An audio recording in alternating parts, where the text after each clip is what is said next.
This podcast is brought to you by Knowledge at Wharton. Please visit knowledge.wharton.upenn.edu for more information.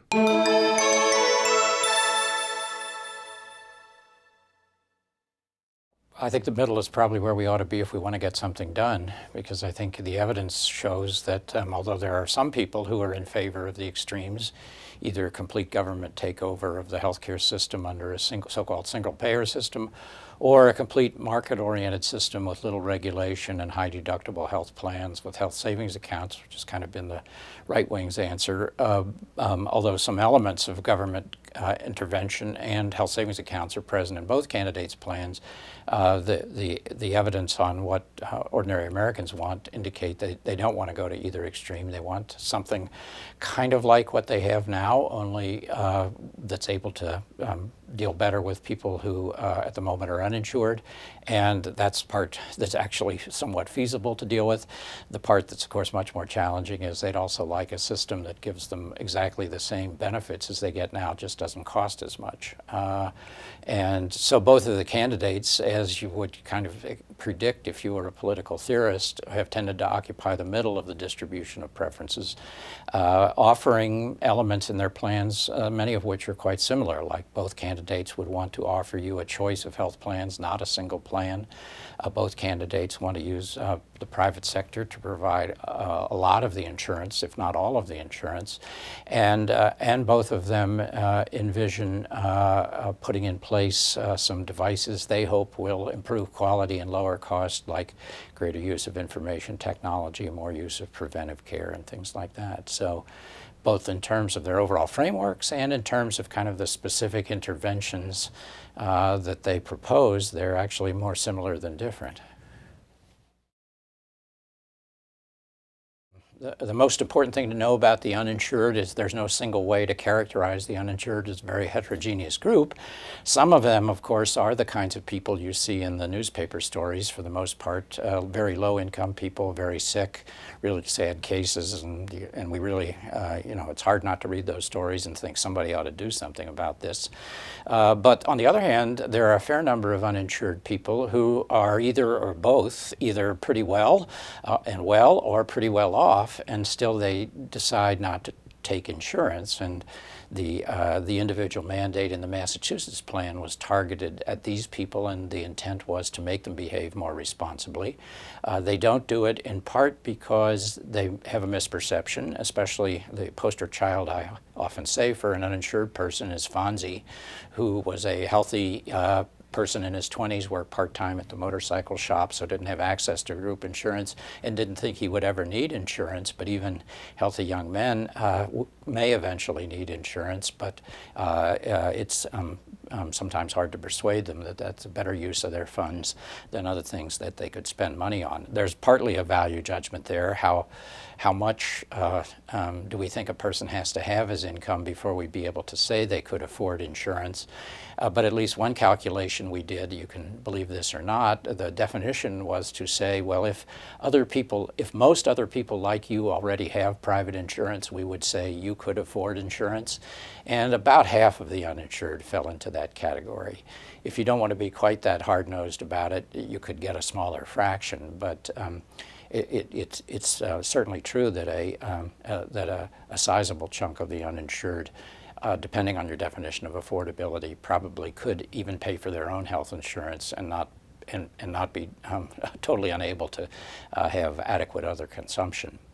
And so part of the impediment, I think, to covering the uninsured is that if you direct subsidies to all of the uninsured, you actually would end up paying a fairly large part of that subsidy to people who really don't need it, and whose otherwise similar citizens wouldn't be getting the same kind of subsidy. So it's hard to pick up everybody with a single instrument. I think there's two, at least two, maybe more complicated issues that both candidates are trying to duck that probably a critical voter ought to watch for.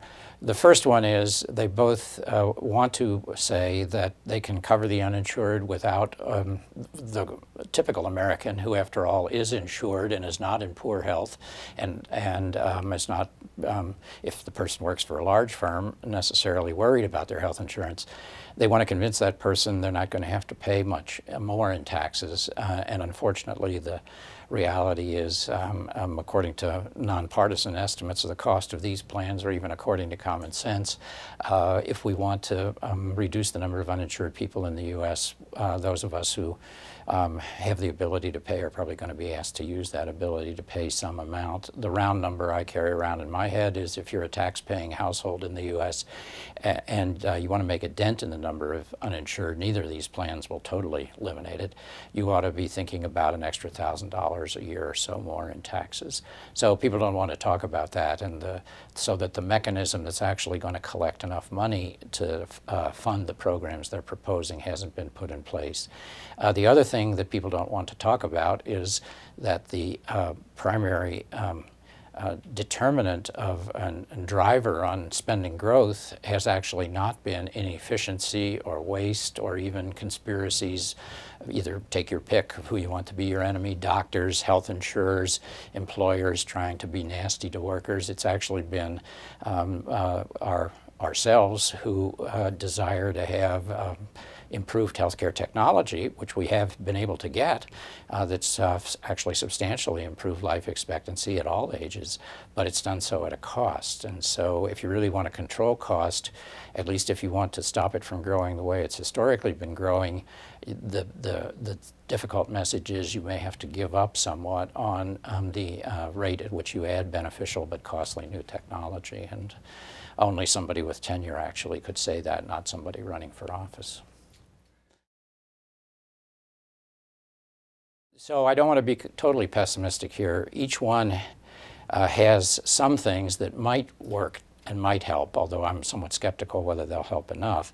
So part of the core of the idea that McCain is trying to pursue, one that I think he's had a hard time explaining in sound bites, is that by taking away the tax advantage that I get and that any employees whose employer provides health insurance gets, the tax advantage arises because Penn pays, I figure, about $9,000 toward my health insurance. That's part of the reason why I work here, but I don't pay any tax on that. So I get that tax break, and because I do so, I'm inclined to choose the most generous policy that's offered. I also get the tax break even on the part that I explicitly pay because we have a cafeteria plan. Well, McCain's idea is by taking away that tax break, replacing it with a credit, the $5,000 per family, $2,500 per person, but the credit is predetermined. It doesn't get any bigger if you choose a more expensive plan. People will be incentivized to choose more frugal plans, and that will help to at least lower the level of spending, maybe curtail it. The other thing that actually is in both of their proposals is to put more effort into research on comparative effectiveness of new technologies, to try to look more carefully at new technologies, to judge which ones are really not only beneficial, but beneficial enough to cover the cost. But as soon as you put in that last phrase, people start to get very worried. What if there's a technology that's beneficial for me, but it has a really high cost? I'd really like somebody to pay for that for me, even if I wouldn't pay for it myself. But we kind of know what your mother always told you: whenever you asked to do anything you shouldn't. Well, what if everybody did that? And in a way, that's our problem. So that's one of the features that is present.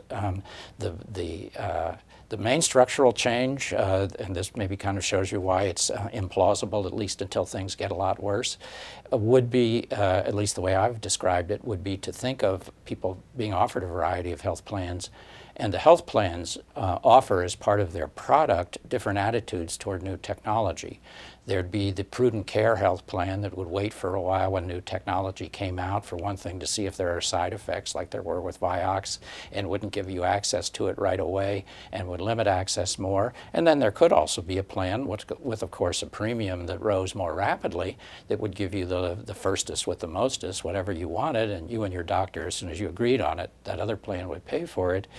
So at least the market solution would be that people would choose between these two plans, the high spending plan and the low spending plan, and we'd declare victory and pull out. They would have each gotten what they wanted, but health plans, for perhaps obvious marketing reasons, haven't been too eager to pursue offering the frugal plan. Most of them, whether they're frugal or generous, pretend they're generous, so, and it's to their advantage to do so, obviously. For more information, please visit knowledge.wharton.upenn.edu.